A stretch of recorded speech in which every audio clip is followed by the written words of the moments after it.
राधे राधे, हरे कृष्णा। आप सभी का दिन शुभ हो। आज दिनांक है 12 नवंबर और दिन है बुधवार। आज है मार्गशीर्ष मास के कृष्ण पक्ष की अष्टमी तिथि। आज के मार्गशीर्ष मास के महात्म को शुरू करने से पहले सुनते हैं श्री गणेश भगवान की एक छोटी सी पौराणिक कथा। एक समय की बात है, एक भाई बहन रहते थे। बहन का नियम था कि वह अपने भाई का चेहरा देखते ही खाना खाती थी। हर रोज वह सुबह जल्दी उठती और जल्दी जल्दी सारा काम करके अपने भाई का मुंह देखने के लिए उसके घर जाया करती थी। एक दिन रास्ते में एक पीपल के नीचे गणेश जी की मूर्ति रखी थी। उसने भगवान के सामने हाथ जोड़कर कहा कि मेरे जैसा अमर सुहाग और मेरे जैसा अमर पीहर सबको दीजिए। यह कहकर वह आगे बढ़ने लगी। जंगल की झाड़ियों के कांटे उसके पैरों में चुभ जाते थे। एक दिन भाई के घर पहुंची और भाई का मुंह देखकर बैठ गई। तो भाभी ने पूछा, पैरों में क्या हो गया है? यह सुनकर उसने भाभी को जवाब दिया कि रास्ते के जंगल में झाड़ियों के गिरे हुए कांटे पाँव में चुभ गए हैं। जब वह वापस अपने घर आ जाए तब भाभी ने अपने पति से कहा कि रास्ते को साफ करवा दो, आपकी बहन के पाँव में बहुत सारे कांटे चुभ गए हैं।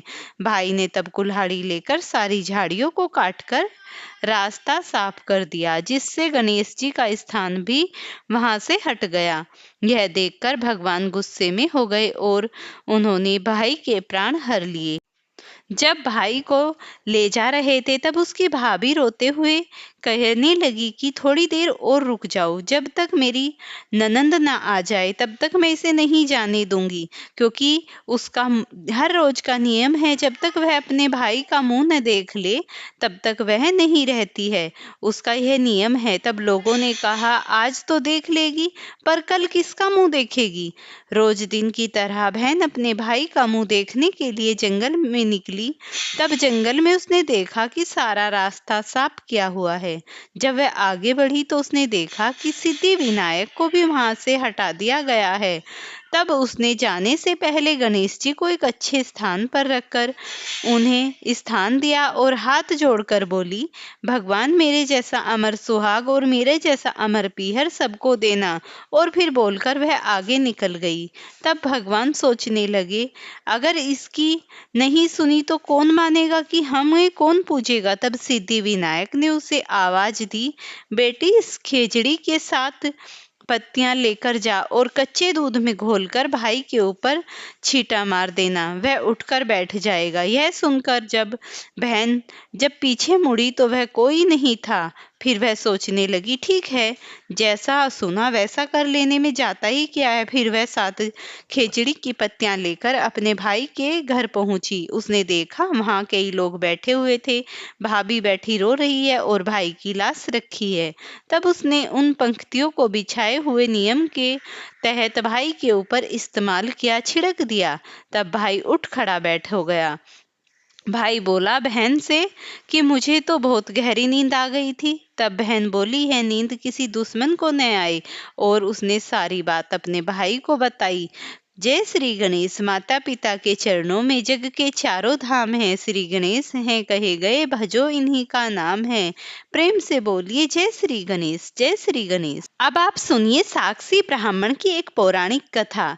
एक बूढ़े ब्राह्मण तीर्थ यात्रा करने जाया करते थे। उन्हें खुद के बच्चे थे पर वो उनकी आज्ञा का पालन नहीं करते थे। उन्होंने सोचा कि बूढ़ा अकेला तीर्थ यात्रा कैसे जा पाएगा। एक गरीब ब्राह्मण का लड़का था। उन्होंने उससे कहा कि तुम इधर उधर की नौकरी के लिए भटक रहे हो, अगर तुम मेरे साथ तीर्थ यात्रा पर चल लो तो मैं तुम्हारे खान पान की व्यवस्था कर दूंगा और धनराशि भी दूंगा। ब्राह्मण ने कहा, अच्छा है, आपके साथ तीर्थों का भी दर्शन हो जाएगा। वह जहां जहां जाना चाहता वह जवान ब्राह्मण को ले गया। जब ब्रज धाम आया तो उसे बुखार आ गया। उस ब्राह्मण ने बूढ़े ब्राह्मण की बहुत सेवा की। बूढ़े ब्राह्मण उसकी सेवा से बहुत गर्वित हुए। वह धनी तो थे और जब बूढ़े ब्राह्मण गोपाल जी के दर्शन करने गए तो उन्होंने कहा, बेटा तुमने मेरी बहुत ही सेवा की है, मैं तुम्हें क्या दे सकता हूँ। मेरी एक छोटी सी बहुत सुंदर सी बेटी और बहुत धन संपत्ति है, वह मैं तुम्हें दूंगा। उस जवान ब्राह्मण के बूढ़े ब्राह्मण ने कहा, देखो बाबा, आप यहाँ तो बोल रहे हैं, लेकिन घर पर आपके जवान लड़के हैं, वो मेरी पिटाई करेंगे। उन बूढ़े ब्राह्मण की बात सुनकर गोपाल जी को साक्षी कहकर कहता हूँ कि अपनी बेटी की शादी तेरे साथ ही करूंगा और तुझे सारी संपत्ति दूंगा। बात तय हो गई। तीर्थ यात्रा खत्म कर जब वह घर पहुंचा तो बूढ़ा ब्राह्मण की हिम्मत नहीं हुई कि वह अपने लड़कों के सामने बात कर सके। उस नौजवान ब्राह्मण ने महीने भर कोई सूचना न मिलने का इंतजार किया, लेकिन कोई सूचना नहीं मिली। वह उन बूढ़े ब्राह्मण के घर गया और बोला, देखो बाबा, आपने कहा था कि मेरी शादी आपकी बेटी के साथ होगी। उसके लड़के ने उसे धक्का दिया और वो 4 थप्पड़ लगाए कि तेरी सामर्थ्य क्या है, तू मैं हमारी बहन से शादी करने की बात सोच सके। उसने बोला कि आपके पिताजी ने ही कहा था। अब लड़कों का वह स्वरूप देखकर बाबा बदल गया। उन्होंने कहा कि मुझे ऐसा कुछ याद नहीं। उस नौजवान ब्राह्मण ने कहा, अरे आपने गोपाल जी के सामने कहा था, उन्होंने पीठ के पीछे वहां से तुम्हें भगा दिया था। उस लड़के को इस बात का बहुत बुरा लगा कि उसने अपनी तरफ से तो कहा नहीं शादी के लिए। उन्होंने कहा, अपमान तो बहुत किया, अब तो शादी करके ही रहेगा। ऐसा उसने प्रण लिया। उसने पंचायत बुलाई और कहा, इन्होंने हमें तीर्थ यात्रा के लिए प्रेरित किया, तीर्थ यात्रा पर ले गए, मैंने इनकी सेवा की और इन्होंने मुझे ठाकुर जी के सामने मेरी शादी की बात कही। पंचायत ने बोला, कोई और गवाही दे तब बात बनेगी। उन्होंने बोला कि वहां तो केवल मैं और यह बूढ़ा ब्राह्मण और ठाकुर जी ही थे। पंचायत ने बोला, अगर ठाकुर जी गवाही दे दें तो तुम्हारी शादी तय हो सकती है। इस बात पर बूढ़े ब्राह्मण तो राजी हो गया, क्योंकि उन्होंने सोचा कि गोपाल जी थोड़ी ना आएंगे गवाही देने। उन्होंने सोचा कि मूर्ति थोड़ा चलकर आएगी गवाही देने, लेकिन उस जवान ब्राह्मण ने गोपाल जी की मूर्ति को मना लिया। वह वृंदावन आया। उस दिन के लिए ठाकुर जी का शयन हो चुका था। वह बहुत परेशान हुआ। मंदिर का दरवाजा बंद था। उसने खटखटाया और कहा, सुनो गोपाल जी, मैं आपसे ये पूछने आया हूँ कि उस दिन ब्राह्मण ने आपके सामने शादी की बात बोली थी ना। 2-4 बार आवाज लगाई, कोई उत्तर नहीं आया। फिर वो बहुत जोर से बोला, देखो, मैं आपको चैन से सोने नहीं दूंगा, मैं पैदल चलकर आया हूँ, भूखा भी हूँ, मेरी शादी की बात है, छोटी मोटी बात नहीं, आपको बोलना तो पड़ेगा। ठाकुर जी ने अंदर से कहा, मूर्ति कहीं चलती है क्या? उसने कहा, जब मूर्ति बोल रही है तो चलेगी क्यों नहीं। ठाकुर जी फंस गए। ठाकुर जी बाहर निकल कर आए। उन्होंने कहा, बहुत सुंदर नवकिशोर गोपाल जी साक्षात ठुमक ठुमक कर चल के आए। ठुमक ठाकुर जी बोले, देखो, तुम्हारे भाव के कारण हम चलने के लिए राजी तो हैं, लेकिन हमारे भोग की व्यवस्था तुम्हें करनी पड़ेगी, क्योंकि हम वृंदावन के ठाकुर हैं। हमें जो व्यंजन चाहिए वह तो रबड़ी और गुलाब जामुन वरगरा ही पाते हैं। उसने कहा, शादी का चक्कर है तो हम आपकी व्यवस्था तो करेंगे ही। उन्होंने गोपाल जी से पूछा कि आप उड़ीसा कैसे चलेंगे। गोपाल जी ने कहा, चलेंगे तो हम पैदल ही, आगे आगे तुम चलना, पीछे पीछे हम चलेंगे। थोड़ी थोड़ी देर में हम लोग भोग लगाते रहेंगे। हमारे नुपुरों की ध्वनि तुम्हें सुनाई देती रहेगी। अगर पीछे मुड़ के देख लिया तो वह वहीं खड़े हो जाएंगे, वहां से आगे एक भी कदम नहीं बढ़ेंगे। बात तय हो गई। चल दिए ठाकुर जी पीछे से भक्त। वो बीच बीच में गोपाल जी को भोग लगाते रहे। जब अपने गांव के नजदीक पहुंचे तो सोचा, केवल नुपुर ही बज रहे हैं या गोपाल जी पीछे आ भी रहे हैं। मुड़कर देखा तो ठाकुर जी खड़े थे। ठाकुर जी कहाँ, अब यहाँ से आगे मैं कैसे चलूंगा, तुम सबको यहीं बुला लाओ। वो दौड़कर गांव में गए और हल्ला मचा दिया कि वृंदावन के ठाकुर आए हैं। साक्षी देना भीड़ इकट्ठा हो गई साक्षात गोपाल जी को देखने के लिए। सब पंच भी आ गए। अब ठाकुर जी को देखकर उन वृद्ध ब्राह्मणों की कुछ बोलने की हिम्मत नहीं हुई। ठाकुर जी उस भक्त के वचन की रक्षा के लिए सबके सामने बोले और गवाही दी, और उनके बाद उस नौजवान की शादी हो गई। यह कहानी कलयुग की है। बात है हमारी श्रद्धा और हमारे विश्वास की। अगर हमने ठाकुर जी को मान लिया कि मूर्ति है तो मूर्ति रहेगी, और अगर हमने मान लिया कि हम भले ही नहीं समझ पा रहे लेकिन ये हमारे ठाकुर हैं, तो एक दिन वो आपको समझ लेंगे। और ठाकुर सच में है। भगवान को सभी फोटो और मूर्ति ना माने, वो साक्षात प्रभु हैं। ऐसी भावना करें तो अनुभव में आने लगेगा कि ठाकुर जी साक्षात आपके सामने विराजमान हैं। अब मैं आपको आज का महात्म सुनाऊंगी। एक बार देवऋषि नारद भगवान विष्णु के पास गए और उन्हें प्रणाम कर नम्र वचन बोले, हे लक्ष्मीपति, हे कमल नयन, कृपया करके इस दास को सत्संग की महिमा सुनाइए।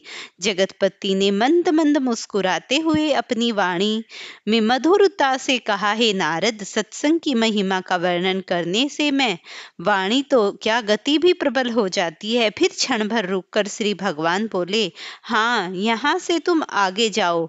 वहाँ इमली के पेड़ के नीचे एक विचित्र रंगीन गिरगिट है, वह सत्संग की महिमा जानता है, उसी से पूछ लो। देवऋषि खुशी खुशी इमली के पेड़ के पास गए और योग विद्या के बल से गिरगिट से बातें करने लगे। उन्होंने गिरगिट से पूछा, सत्संग की महिमा क्या है? गिरगिट ने कहा, कृपया मुझे बतला दो। सवाल सुनते ही वह गिरगिट पेड़ से नीचे गिर गया और झटपटाते हुए प्राण छोड़ दिए। नारद जी को बड़ा अचंभा हुआ। वे डरकर लौट आए और भगवान को सारा वृतांत सुनाया। तब भगवान मुस्कुराते हुए कहने लगे, अच्छा, नगर के उस धनवान के घर जाओ और वहां जो तोता पिंजरे में दिखाई देगा उसी से सत्संग की महिमा पूछ लेना। नारद जी फिर उस ब्राह्मण के घर गए। नारद जी जैसे ही क्षण भर वहां पहुंचे गए एवं तोते से वही सवाल पूछा, मगर देवऋषि के पूछते ही देखते देखते उसने आंखें मूंद ली और उसके प्राण पोखारू भी उड़ गए। तब तो नारद जी बड़े घबरा गए। वे तुरंत भगवान के पास लौट आए और कहने लगे, यह क्या लीला है भगवान? क्या सत्संग का नाम सुनकर मरना ही सत्संग की महिमा है? श्री भगवान हंसकर बोले, वत्स, इसके मर्म में भी तुमको समझ में आ जाएगा। इस बार नगर के राजा के महल में जाओ और उसके नवजात पुत्र से अपना प्रश्न पूछो। नारद जी तो थर थर कांपने लगे और कहने लगे, हे प्रभु, अब तक तो बच गया, लेकिन अब की बार तो लगता है मुझे ही मरना पड़ेगा। अगर वह नवजात राजपुत्र मर गया तो राजा मुझे जिंदा नहीं छोड़ेगा। भगवान ने नारद जी को अभयदान दिया। नारद जी दिल मुट्ठी में रखकर राजमहल में आए। वहां उनका बड़ा सत्कार किया गया। अब तक राजा को कोई संतान नहीं थी, अतः पुत्र के जन्म पर बड़े आनंद और उल्लास से उत्सव मनाया जा रहा था। नारद जी ने डरते डरते राजा से पुत्र के बारे में पूछा। नारद जी को राजपुत्र के पास ले जाया गया। पसीने से तर होते हुए मन ही मन श्री हरि का नाम लेते हुए नारद जी ने राजपुत्र से सत्संग की महिमा के बारे में प्रश्न किया तो वह नवजात शिशु हंस पड़ा और बोला, महाराज, चंदन को अपनी सुगंध और अमृत को अपने माधुर्य का पता नहीं होता। ऐसे ही आप अपनी महिमा नहीं जानते, इसीलिए मुझसे पूछ रहे हैं। वास्तव में आप ही क्षण मात्र के संग में मैं गिरगिट की योनि से मुक्त हो गया और आपके दर्शन मात्र से तोते की शूद्र योनि से मुक्त होकर इस मनुष्य जन्म को पा सका। आपके सानिध्य मात्र से ही मेरी कई योनियां कट गई। यह सत्संग का कितना अद्भुत प्रभाव है। हे ऋषिवर, अब आप मुझे आशीर्वाद दें कि मैं मनुष्य जन्म के परम लक्ष्य पर आ गया हूँ। नारद जी को खुशी खुशी आशीर्वाद दे दिया और श्री हरि के पास जाकर सब कुछ बता दिया। श्री हरि बोले, सचमुच सत्संग की बड़ी महिमा है। संत सही गौरव या तो संत जानते हैं या फिर उनके सच्चे प्रेमी भक्त। क्या यह अमृतमय कथा पढ़कर आपका हृदय पावन नहीं हुआ? क्या आपके मन में प्रभु प्रेम के पुष्प नहीं खिले? क्या भक्ति रस का मकरंद आपने नहीं चखा?